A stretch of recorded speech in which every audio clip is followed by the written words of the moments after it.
Siapa sangka, kemungkinan DNA orang Yahudi telah meresap ke Indonesia dengan jalan yang begitu unik dan tak terduga.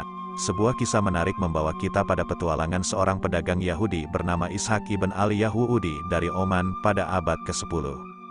Perjalanan Ishak tidaklah mudah. Melalui catatan Abu Zaid Hasan al-Sirafi, seorang pelancong Muslim, kita dapat merasakan ketegangan yang melibatkan pemberontak dinasti Tang, Huang Chao, pada abad ke-7 di pelabuhan Guangzhou, Tiongkok. Pembantaian tersebut tidak hanya menyasar pendukung dinasti Tang, tetapi juga menimpa orang Muslim Arab, Persia, dan bahkan Yahudi. Pelabuhan Guangzhou menjadi simpul perdagangan vital yang menghubungkan Timur Tengah, India, Asia Tenggara, dan Tiongkok. Rombongan dagang yang hendak menuju Timur Tengah, India, dan wilayah Asia Tenggara harus melintasi semenanjung Malaya dan tinggal sementara waktu menunggu angin muson ke arah barat, yang dapat berlangsung hingga 6 bulan. Selama masa ini, komunitas-komunitas etnik mulai bermunculan di semenanjung Malaya. Menurut Leonard C. Epaphras dalam artikelnya, Yahudi Nusantara Realitas Sejarah dan Dinamika Identitas, kehadiran Yahudi di perairan Nusantara mungkin telah berlangsung cukup lama, meskipun bukti sejarah yang konklusif masih sulit ditemukan. Bauk ibn Syahriar al-Ramhurmuzi, seorang kapten kapal Persia pada abad ke-10, meninggalkan jejak yang menggugah rasa ingin tahu. Dalam jurnalnya yang berjudul Kitab Ajaib Al-Hind, buku keajaiban Hindia, ia mencatat kisah menarik tentang Ishak ibn al-Yahudi, seorang pedagang Yahudi dari Oman. Ishak singgah di Sribuza atau Sriwijaya, yang kini merupakan wilayah Sumatera Selatan. Sayangnya, perjalanan Ishak tidak berakhir mulus. Menghadapi masalah dengan penguasa tempatan, ia dikenai denda sebesar 20.000 dinar sebelum melanjutkan perjalanannya ke Tiongkok. Keengganannya untuk membayar denda tersebut membuat penguasa tempatan marah dan mengakhiri hidupnya dengan tindakan yang tragis. Bauk mungkin belum secara rinci menggambarkan percampuran antara orang Yahudi dengan penduduk lokal dalam catatannya, tetapi ia berhasil menegaskan adanya interaksi antara komunitas Yahudi dengan Nusantara. Menariknya, Sumatera menjadi pintu gerbang utama dalam jejak sejarah ini, seperti yang ditegaskan oleh Rusmin Tumanggor dalam karyanya yang provokatif, Gerbang Agama-Agama Nusantara, Hindu, Yahudi, Ru Konghucu, Islam, Nasrani, Kajian Antropologi Agama dan Kesehatan di Barus. Kota Barus, sebagai pusat pelabuhan dagang di Sumatera Utara, telah menjadi saksi bisu perjumpaan berbagai suku bangsa dari Cina, Yahudi, India, hingga Arab selama berabad-abad. Ekspor terkenalnya, kapur Barus, tidak hanya berperan sebagai pengawet jenazah, tetapi juga telah menciptakan reputasi internasional bagi kota ini selama 1000 tahun terakhir.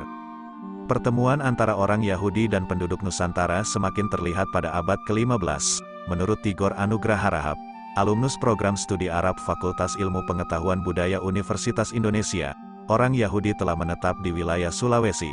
Dalam penelitiannya yang menarik, menelusuri komunitas Yahudi di Indonesia, Tigor mengungkap bahwa Sulawesi menjadi rumah bagi banyak orang Yahudi Marano. Orang Yahudi Marano adalah keturunan orang Yahudi yang memeluk agama Katolik setelah meninggalkan agama Yudaisme sebagai hasil tekanan dari pengadilan Gereja Katolik Roma selama masa Inkuisisi. Meski telah memeluk Katolik, diskriminasi dan tekanan masih menyusul mereka. Namun, tidak betah tinggal di Spanyol atau Portugis, mereka memilih bergabung dengan para penjelajah samudra yang menuju wilayah Asia Tenggara. Di sini, mereka membangun kehidupan baru dengan menanamkan akar dan membentuk keturunan. Menariknya, beberapa keturunan Yahudi Marano kembali menganut Yudaisme, sementara yang lain tetap memilih Katolik, bahkan ada yang kemudian menjadi pemeluk Islam, menciptakan mozaik keberagaman agama yang menarik di Indonesia. Di Indonesia, yang notabene memiliki jumlah penduduk Muslim terbesar, terdapat keberagaman identitas agama yang mencengangkan. Salah satunya adalah kehadiran komunitas Yahudi. Ternyata, jejak orang Yahudi di Nusantara sudah dimulai sejak berabad-abad yang lalu.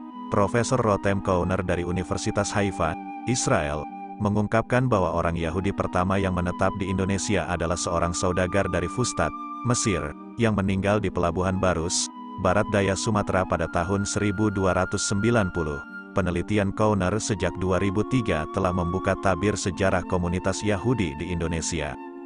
Menariknya, Kauner juga meyakini bahwa orang-orang Yahudi yang kemudian memeluk agama Nasrani ikut serta dalam rombongan kapal Portugis yang mendarat di Nusantara pada awal abad ke-16. Sejak itu, kedatangan orang Yahudi ke Indonesia terus berlanjut seiring berdirinya VOC pada tahun 1602 hingga abad ke-20. Pada tahun 1921, Israel Cohen, seorang penyandang dana Zionis, melakukan kunjungan ke Jawa dan menyatakan bahwa saat itu terdapat sekitar 2.000 Yahudi yang menetap di Pulau Jawa. Munculnya komunitas Yahudi di Indonesia semakin terlihat pada tahun 1920-an dengan adanya Association for Jewish Interest in the Dutch East Indies dan World Zionist Conference, WZC, di kota-kota seperti Batavia, Bandung, Malang, Medan, Padang, Semarang, dan Yogyakarta. WZC, yang bermarkas di London dan didirikan pada tahun 1920, berperan sebagai organisasi pengumpul dana untuk mendukung gerakan Zionis. Komunitas Yahudi di Indonesia terbagi menjadi 3 kelompok. Pertama, ada orang Yahudi yang memiliki kewarganegaraan Belanda dan berperan dalam berbagai sektor seperti penjaga toko, anggota militer, pendidik, dan dokter atas permintaan pemerintah kolonial. Kelompok kedua adalah Yahudi Baghdadi yang berasal dari negara-negara seperti Irak, Yaman, dan wilayah Timur Tengah lainnya. Mereka sebagian besar tinggal di Surabaya dan terlibat dalam kegiatan bisnis ekspor-impor, perdagangan tradisional, serta kerajinan kayu dan batu. Sementara itu, kelompok ketiga adalah Yahudi pengungsi yang melarikan diri dari kejaran Nazi dan berasal dari negara-negara seperti Jerman, Austria, dan wilayah Eropa Timur lainnya. Masing-masing kelompok ini membawa sejarah dan kekayaan budaya mereka sendiri, memberikan nuansa yang unik dalam mozaik keberagaman Indonesia yang terus berkembang. Sikap antisemitisme atau kebencian mendalam terhadap orang Yahudi seringkali tumbuh dari ketidaktahuan akan sejarah dan identitas mereka. Di Indonesia, fenomena antisemitisme juga menyelinap, dan sayangnya, seringkali identitas orang Yahudi tersalah identifikasi atau dicampur-adukkan dengan konsep-konsep seperti Zionisme, Yudaisme, Israel, dan Freemason, meskipun sebenarnya kelima hal tersebut memiliki perbedaan yang jelas. Dalam tulisan Martin van Bruynesen berjudul, Yahudi sebagai Simbol dalam Wacana Islam Indonesia Masa Kini, diungkapkan bahwa gerakan Zionisme tidak berkaitan dengan agama Yahudi, melainkan lebih berkaitan dengan keberadaan Yahudi sebagai golongan etnis berstatus pariah. Dengan kata lain, seseorang dapat mendukung atau menolak Zionisme tanpa harus memiliki kaitan sebagai Yahudi atau tidak. Yudaisme sendiri adalah agama monoteis yang muncul pada masa Abraham, moyang orang Yahudi, sekitar 4.000 tahun yang lalu. Agama ini menjadi salah satu pembentuk identitas keyahudian. Penting untuk dicatat bahwa seseorang yang tidak memiliki darah Yahudi tetapi memeluk agama ini dapat ditahbiskan sebagai orang Yahudi setelah menjalani serangkaian upacara.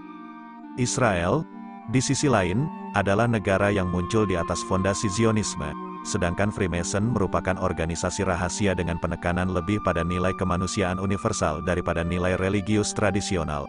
Anggota Freemason berasal dari berbagai bangsa dan pemeluk agama, dan seringkali mereka disalahpahami sebagai bagian dari konspirasi untuk menguasai dunia, dengan tokoh di baliknya sering disebut sebagai orang Yahudi.